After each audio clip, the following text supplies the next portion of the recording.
was selling fake iPhones to people, folks. Selling fake iPhones to motherfuckers on BD. And then when they get the phone, folks, on Lil Steve, folks, like, they realizing the phone ain't even a real iPhone. It's an Android with an iPhone body, folks. And he blocking them and shit on Steve. He didn't know what direction he was going in, folks, on BD. And this is my homie, folks, but this the facts.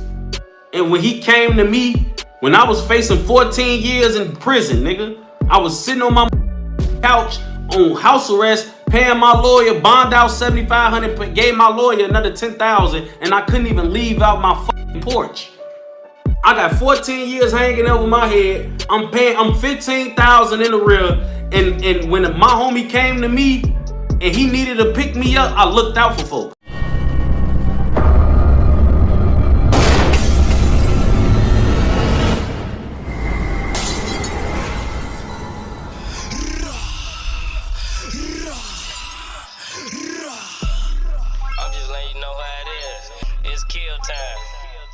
What's up, what it do? Drill Time TV checking in once again. And Capone and 16 was up early this morning tweaking on LA Capone Day. And somehow it done made it to the internet. Now I don't know if this a random misunderstanding or tension that been brewing behind the scene for a while. But either way, the fans are having mixed feelings about the situation. In this live, Capone expressed frustration over perceived betrayal and someone he considered a close friend. The central theme of this misunderstanding revolves around loyalty, street credibility, and the distortion of narratives in public interviews. But through all the frustrations, you can still hear the respect from one man to another, emphasizing that it may be more of a misunderstanding than a full-blown beef, suggesting hope and a lot of room for reconciliation. Hey, I ain't gonna hold y'all. I'm about to run the content and come back and give y'all my thoughts. What you was going through. Fuck having a platform and it dwindling down and you seeing your numbers change and all that. What about when you was broke down on your dick, folk, not knowing what direction you was finna go in life, when you was really going through shit, when you really didn't have no direction, nowhere to turn, no future in sight? What I do then? You talking about right now because you think your numbers that went down, your YouTube check done got shorter. You talking about that, but you got shit coming in right now. You got shit going on still to this day. I picked you up when you ain't have nothing. And I came through for you as a friend when you had nothing. You didn't know where you was going, bro, what direction you was headed. I came through. So now, at this point in time, when you 16Shotem visuals and you got a platform with them that 300,000 subscribers and you getting paid from YouTube every month and not clocking in at McDonald's and shit, you want to say I ain't come through for you and I let you go through some 16, bro, you is a fucking entrepreneur and you eating and paying bills off doing some shit that you want to do. I came through for you when you didn't have none of that.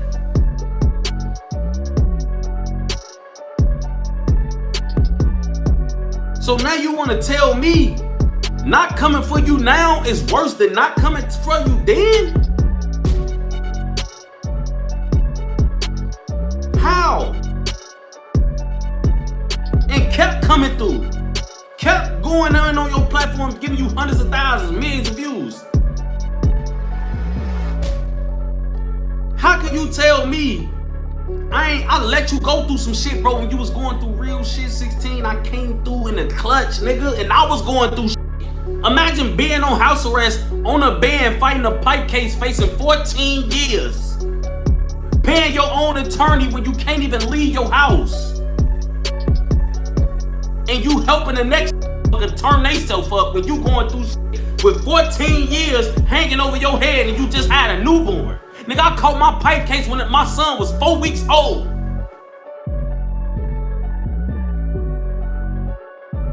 I caught my pipe case when my son was 4 weeks old. Had to bond out for $7,500, give my lawyer another $10,000, and fight a pipe case for 4 months sitting on the bed, not knowing if I was gonna get 14 years in prison, nigga. And I still lent you a hand. When you ain't have nothing going on, when you ain't know your direction in life, when you ain't had no money coming in, I I said, I got you. I'ma throw you a bone. I'ma give you a curve. I'ma throw you a life jacket. And I'm facing 14 years in prison. Nigga, I just caught a UUW by felon and enhanced my charges, nigga.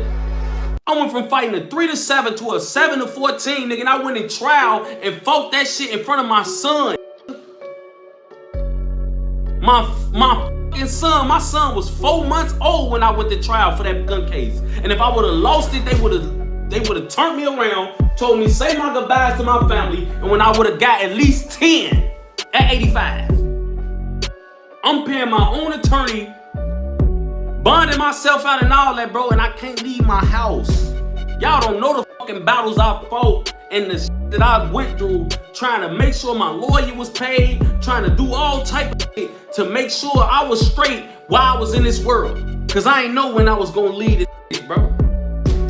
They was trying to hang me. I went to court, first court date in the county, I'm thinking I'm fighting a 3-7, nigga, they enhanced my charges, I'm fighting 7-14 years. If you think I'm lying, nigga, my lawyer named Frank Himmel, nigga, he the same lawyer Tay Savage got. Y'all wanna know, ask him, nigga, he'll tell you, on Steve.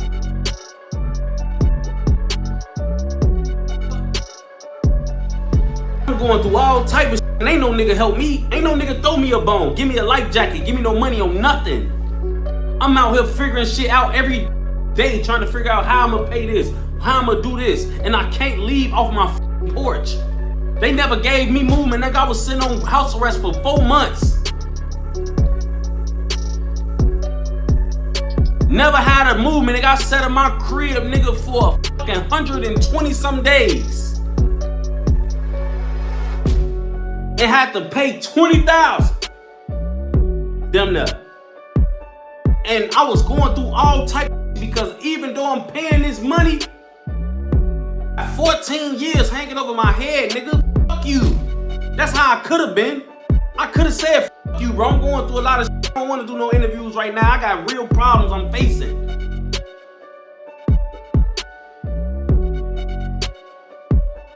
But at the end of the day, I said, hell no, bro. I'm going to come through for you in the clutch, nigga. You say you want to do this Zach TV. You think that's the direction you want to go in? I got you, nigga. You my real friend, nigga. You come interview me. I got you, nigga. I'm going to put you in play. Everybody gonna start coming through. And on my son, I'm gonna be 100 with you, bro.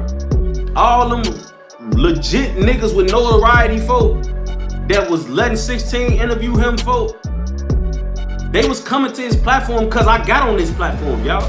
And this not me showboating, trying to big eye look you, him or nothing, bro. But if niggas with notoriety don't respect your platform, they not coming on your platform for free. They're not coming on your platform. I had already showed the streets of Chicago, this is a real platform. He got real faces on here. He got niggas who drawing in 100,000. Hey, when you went on the 16 page, he had hundreds of thousands of views before he interviewed Vaughn. That's because he interviewed me. So yeah, you get to do Vaughn and Zoo first interviews, shit like that. You get to sit down with a lot of niggas because I brought that attention to your platform, bro. I made you a legitimate heavyweight in this lane that you in, folks. And you turned around and you tried to make that seem like, come on, man. What? Come on, bro. Come on, bro. This is the facts. This nigga Aaron talking, he say he taught you school. I'm not even gonna let you put the jumper cables in me, bro. He ain't say that. Cause 16 never told me nothing. I'm listening, so I'm not even gonna, and nothing to do with none of this. So I'm not even gonna let you play me and trick me into tweaking with him or saying nothing negative about him. I'm not even gonna do that. On BD. 16 ain't, I'm not gonna let you do that, folks. On BD. Come on, folks. Like, that shit weird, bro. Like, you nigga, you my real friend, bro. Come on, folks.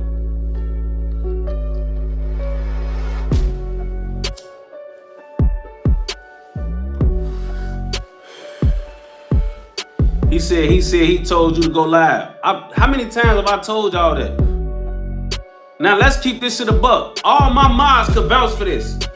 How many times when ask me, where the fuck you get this streaming from? Where you get this idea from? How many times have I said, when I was first trying to figure out what to do to get my monetization for, I could drop weight back when, what I tell y'all?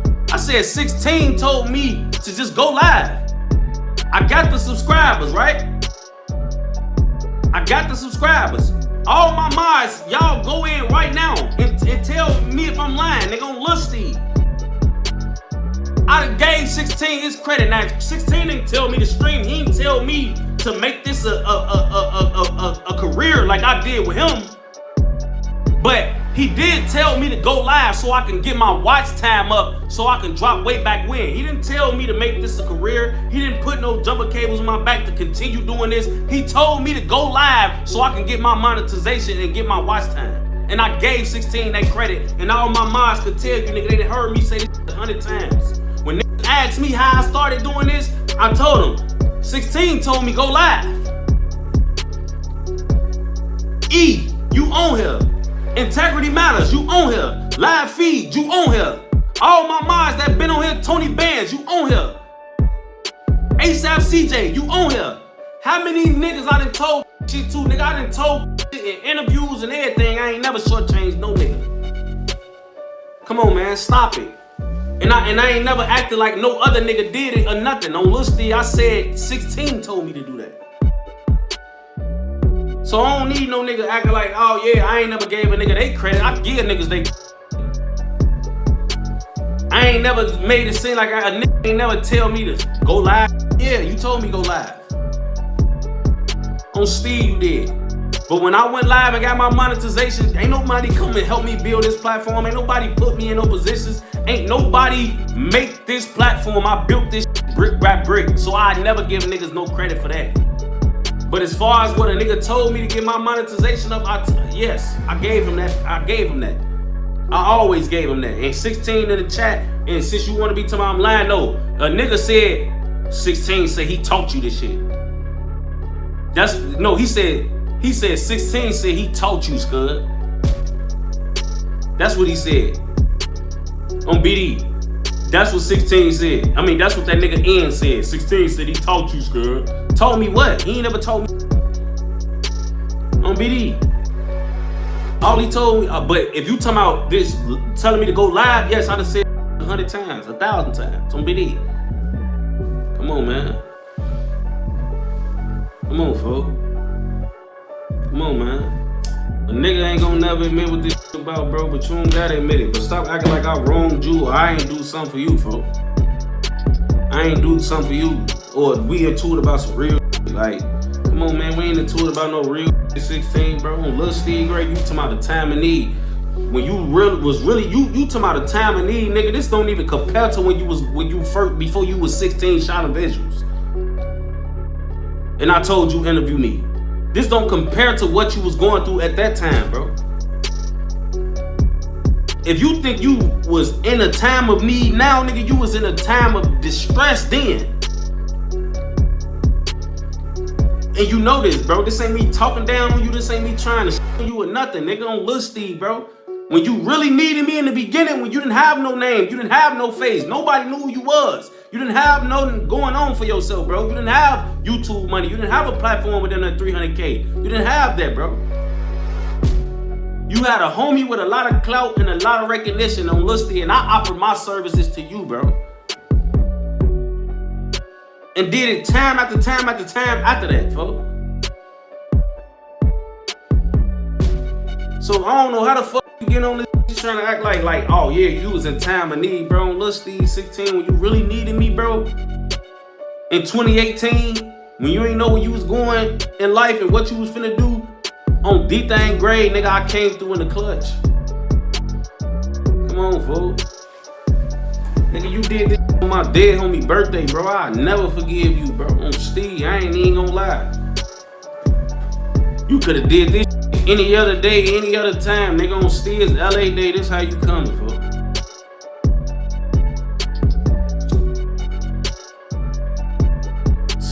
Nigga, be crazy, folks. Steve, bro. Steve Gray, bro. wild as hell, fool. I ain't even gonna lie, fool. Rest in peace, LA. At the end of the day, in today's world, authentic friendships are increasingly rare. And if you're fortunate enough to have a true friend, value that connection deeply. Circumstances, financial or otherwise, can shift in unexpected ways, and the tables often turn when you least expect it. Hey, that's why it's important that you can't let temporary disagreements destroy long-term relationships. If the bond is genuine, protect it. Because once trust is broken and them lines is crossed, reconciliation may no longer be possible. So at the end of the day, we gotta choose maturity over pride and loyalty over ego. And always remember, time heals all wounds, so choose growth over grudges and let your wisdom guide your next move. Hey, y'all boys, get it together though. I'm rooting for y'all. Let me know what y'all think in the comments, and I'll catch you in the next one. Drill Time TV.